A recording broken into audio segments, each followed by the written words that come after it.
سيدنا النبي سيدنا النبي سيدنا النبي سيدنا النبي سيدنا النبي سيدنا النبي سيدنا النبي سيدنا النبي سيدي محمد. Assalamualaikum warahmatullahi wabarakatuh. Alhamdulillahilladzi nahmaduhu wa nasta'inuhu wa nastaghfiruhu wa na'udzu billahi min syururi anfusina wa min sayyiati a'malina. May yahdihillahu fala mudhillalah wa may yudlilhu fala hadiyalah. Wassalatu wassalamu ala sayyidina Muhammad ibn Abdillah wa ala alihi wa sahbihi wa man tabi'a huda amma ba'da. Wala haula wala quwata illa billah. Amma ba'd, anak-anakku semuanya, kelas 3 SMA unggulan PPPT Darussalah. Alhamdulillah pagi hari ini kita memulai pengajian atau ngaji kitab hadis ya, Al-Arba'in Nawawi, hadis Arba'in Nawawi. Ustadz akan segera mulai untuk membacakan hadis yang pertama. Saya harapkan adik-adik semuanya juga menyimak dengan menggunakan membuka kitab hadisnya. Bismillahirrahmanirrahim. Qala Syekhul Mu'allif rahimahullahu ta'ala wa nafa'ana bihi wa bi'ulumihi wa amadana bi asrarihi fid dharaini amin. Bismillahirrahmanirrahim. Al-hadisul awal, hadis kang pertama. An Amiril Mu'minina, dan riwayatake saking Amiril Mukminin Abi Hafsin, rupane Abi Hafsin Umar bin Al-Khattab, Sayyidina Umar bin Khattab radhiyallahu anhu. Radhiya muga-muga paring keridanan sapa Allah Gusti Allah anhu saking Sayyidina Umar. Qala dawuh sapa Sayyidina Umar, sami tumrungu sapa ingsun Rasulullah ing Kanjeng Rasulullah sallallahu alaihi wasallam. Yaqulu halih dawuh sapa Kanjeng Nabi. Dawuh Kanjeng Nabi, innamal a'malu angin pestine utawi sae pira-pira amal. Niki pemaknaan versi Imam Syafi'i nggih. Innamal a'malu angin pestine utawi sae pira-pira amal iku bin niyati kelawan niat. Iku bin niyati kelawan piro-piro niat, pakai sekot jamak muannas salim. Nah, sementara ada ulama semacam apa itu yang ulama Abu Hanifah, Imam Abu Hanifah itu memberikan pemaknaan yang berbeda. Innamal a'malu angin pestine utawi sampurnane piro-piro amal. Karena itu kalau kita bahas tentang fikih-fikih Imam Syafi'i itu, ya wudhu ada niatnya dulu, sholat ada niatnya dulu. Kalau Imam Abu Hanifah, ya orang kalau sudah melaksanakan aktivitas wudhu berarti memang dia wudhu. Kalau dia berdiri terus takbiratul ihram berarti dia sholat. Jadi nanti ada beberapa pembahasan perbedaan pandangan ulama tentang posisi niat dalam setiap amal ibadah. Wa inna malikul limri'in lan angin pestine iku tetep kedue saben-saben awa-awaan suwiji ma utawi barang nawa kang niat sapa kuli imri'in. Nawa kang niat sapa kuli imri'in. Famangkanat mengko lamun ana apa hijratu hijrahe wong. Apa hijratu hijrahe wong ilallahi maring Gusti Allah wa rasulihi lan utusane Gusti Allah. Ya fa hijratu mongko utawi hijrahe wong iku ilallahi maring Allah wa rasulihi lan utusane Gusti Allah. Wa manan utawi sapane wong iku kanat ana apa hijratu hijrahe wong, apa hijratu hijrahe wong oleh hijrah niku lid dunya krana arahe dunya, untuk kepentingan dunia. Yusibuha kang merkoleh sapa wong ing dunya. Yusibuha kang merkoleh sapa wong ing dunya yang dia ingin menggapainya. Au imra'atin utawa krana wong wadon. Au imra'atin utawa krana wong wadon yang kihuha kang bakal nikahi sapa wong ing imra'ah. yang kihuwa kang bakal nikahi sapa wong ing imro'ah ya fa hijratuhu mongko utawi hijrahe wong iku ilama maring perkara hajara kang hijrah sapa wong ilaihi maring ma hajara kang hijrah sapa wong ilaihi maring ma. Rawahu riwayat ing hadis sapa Imamal Muhaddisaini, asalnya Imamani al Muhaddisaini gitu ya. Sapa Imamal Muhaddisaini, imam lurune ahli hadis karone yang menjadi pelopor penghimpun hadis sahih, yaitu lebih dikenal dengan siapa? Imam Bukhari dan Imam Muslim. Siapa nama lengkap beliau? Abu Abdillah, rupane Abu Abdillah Muhammad bin Ismail bin Ibrahim ibnil Mukhirah ibni Bardizbah Al-Bukhari kang bangsa Bukhara. Al-Bukhari kang bangsa Bukhara. Al-Bukhari kang bangsa Bukhara. Jadi Imam Bukhari itu terkenal dengan nisbat nama tempat tinggal kelahirannya, yaitu di Bukhara. Yang kedua, Imam Muslim itu siapa? Wa Abul Husaini, lan Imam Abul Husain Muslim ibn al-Hajjaj ibni Muslim Al-Kushairi kang bangsa Kushairi, Naisaburi kang bangsa Naisabur, An-Naisaburi kang bangsa Naisabur, fi sahihi ma ing dalem kitab sahih lurune Imam Bukhari lan Imam Muslim, alladzaini rupane imam loro, alladzaini rupane imam loro, makang utawi imam loro iku asahul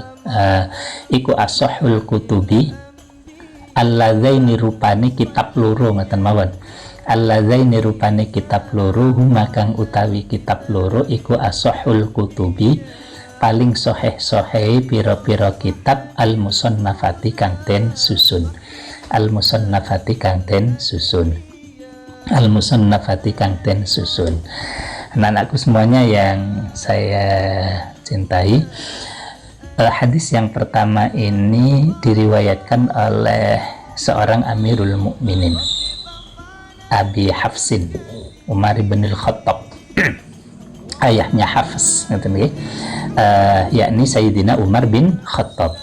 Beliau dawuh dia pernah mendengar satu hadis dari Rasulullah Shallallahu Alaihi Wasallam, dan itu bahkan ditegaskan oleh Nabi Muhammad Shallallahu Alaihi Wasallam sesaat sebelum beliau mendapatkan perintah untuk hijrah ke Madinah, untuk perintah hijrah ke Madinah. Ya, dalam kondisi himpitan kafir Quraisy di Makkah yang Kanjeng Nabi sebelumnya sudah pernah terusir dan mencoba untuk hijrah ke Taif, tapi di Taif pun Kanjeng Nabi ditolak, akhirnya kembali lagi ke Makkah, dan terus himpitan kaum kafir Quraisy itu tambah dahsyat. Maka akhirnya kemudian pada tahun ke-13 kenabian, beliau kemudian hijrah, mendapatkan perintah untuk hijrah ke Yathrib, atau yang kemudian akhirnya dikenal sebagai Madinah. Nah, itu pula yang kemudian oleh Sayyidina Umar bin Khattab ditetapkan sebagai tahun pertama penetapan tahun hijrah, ya, tahun hijriyah, yang sekarang kita berada pada, baru saja kita masuk ke bulan Muharram 1442 Hijriah. Nah, itu awal penetapan tahun 1 Hijriah yaitu. Nah, apa yang pesan yang kita dapatkan dari ini, bahwa setiap orang ketika mau melakukan amal, aktivitas apa saja, itu harus tashihun niyah, harus membenarkan niat, dan memancangkan niat itu sebagai motivasi, sebagai motif atau sebagai landasan dari untuk apa dia melakukan suatu amalan tersebut. Karena itulah Rasul Shallallahu Alaihi Wasallam ingin para sahabatnya yang memenuhi perintah Allah dan Rasulnya memenuhi untuk melaksanakan hijrah itu ya memang harus didasarkan famangkana hijratuhu wamangkanat hijratuhu. Saya ulangi, famangkanat hijratuhu ilallahi wa rasulihi, barang siapa yang memang hijrahnya itu ya karena perintah Allah dan perintah Rasulnya, maka fahijratu ilallahi wa rasulih, maka hijrahnya ya akan mendapatkan ridho, akan mendapatkan kesenangan dari Allah dan Rasulnya itu. Tapi memang tidak bisa dipungkiri bahwa berpisah dengan keluarga, berpisah dengan tetangga, kemudian meninggalkan tempat kelahiran dalam situasi keterbatasan dan mencekam itu sebuah tantangan yang luar biasa, baik secara fisik maupun secara psikologis. Karena itu pun masih Nabi meluruskan niat itu harus jejak gitu ya, harus jejak. Nah, disinyalir juga oleh Nabi bahwa ada orang-orang yang hijrahnya itu memang bukan karena Allah, karena misalnya kepingin dapat dunia, misalnya kepingin nanti bisa punya perluasan wilayah di sana misalnya.